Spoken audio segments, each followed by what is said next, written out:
বাঙালি হেসেলের আমি কবিতা। আমাদের আজকের রেসিপি চাইনিজ চিকেন ফ্রাই। এই রান্নাটা যত তাড়াতাড়ি রান্না হয় তত খেতে সুস্বাদু। চিকেন ম্যারিনেট করতে দিচ্ছি অল্প নুন, অল্প গোলমরিচ গুঁড়ো, অল্প সয়া সস। সয়া সসটা আমরা পরেও দেবো, এখানে আমি 1 চা চামচ মতন দিলাম। আর দেবো একটা ডিম।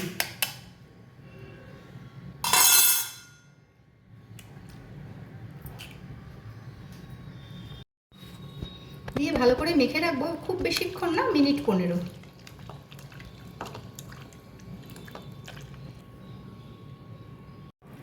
এইভাবে ডিম দিয়ে মেখে রাখার পর মিনিট 15 পরে আমি এখানে দিচ্ছি আদা বাটা, রসুন বাটা। এটা দিয়ে আরও মিনিট 10 আমি এভাবে এটাকে ম্যারিনেট করব। চিকেনটা ভাজার জন্যে কড়াইতে আমি একটু তেল দিচ্ছি।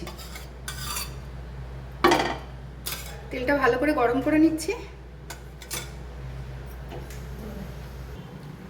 ডিম দিয়ে যে মাখা রয়েছে চিকেনটা, ওর সাথে আমি অল্প কর্নফ্লাওয়ার আর ময়দা মিশিয়ে দিয়ে দিচ্ছি। কর্নফ্লাওয়ার বা ময়দা সবসময় ভাজার সময় একদম দিতে হয়, তাহলে জিনিসটা ভালো মুচমুচে হয়।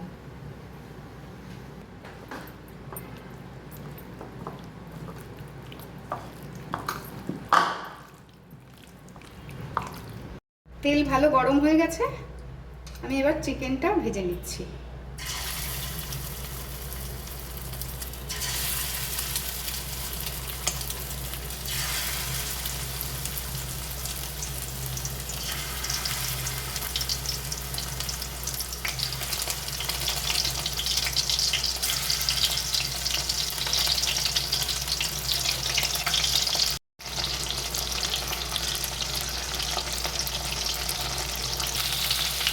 এইভাবে সুন্দর লাল করে গোল্ডেন করে ভেজে নিতে হবে সব চিকেন।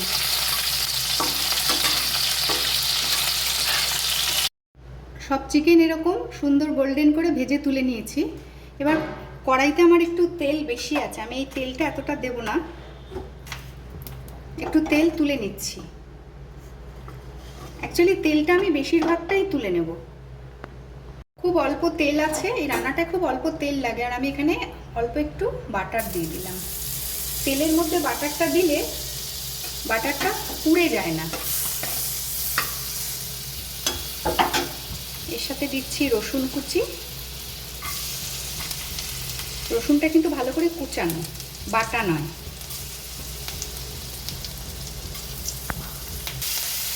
কাঁচা লঙ্কা কুচি দিয়ে একটু জাস্ট নেড়ে নেব। রসুনের গন্ধটা বেরিয়ে গেছে। এবার পেঁয়াজ এরকম চৌকো চৌকো করে কেটে রেখেছি, পেঁয়াজটা দিয়ে দিলাম।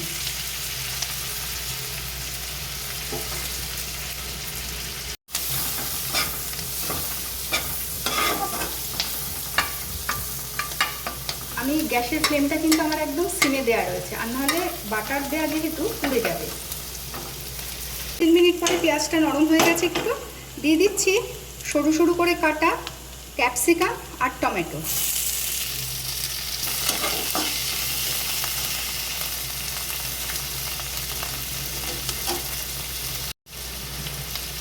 চিকেনে যেহেতু ভাজার ভেতরে নুন দেওয়া আছে, আমি এখানে অল্প নুন দিচ্ছি। দিচ্ছি চিলি ফ্লেক্স।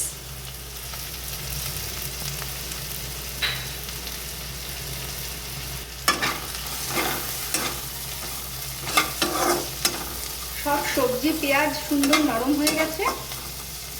এবার এখানে আমি দিচ্ছি 1 চা চামচ মতন সয়া সস, 1 চা চামচ মতন টমেটো সস।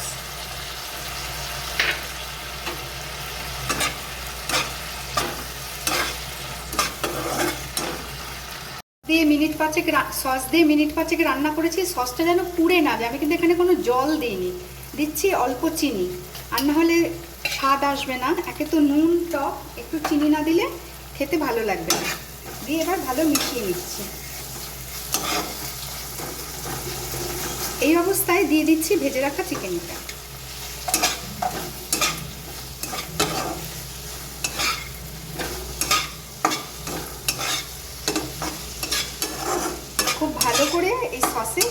এগুলোকে মিশিয়ে নিতে হবে।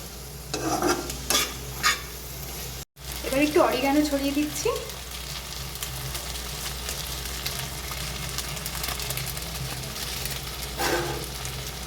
ভালো করে মিশিয়ে নিলাম। আমাদের আজকের রেসিপি চাইনিজ চিকেন ফ্রাই তৈরি। স্টার্টার হিসেবে খুব সুস্বাদু খাবার।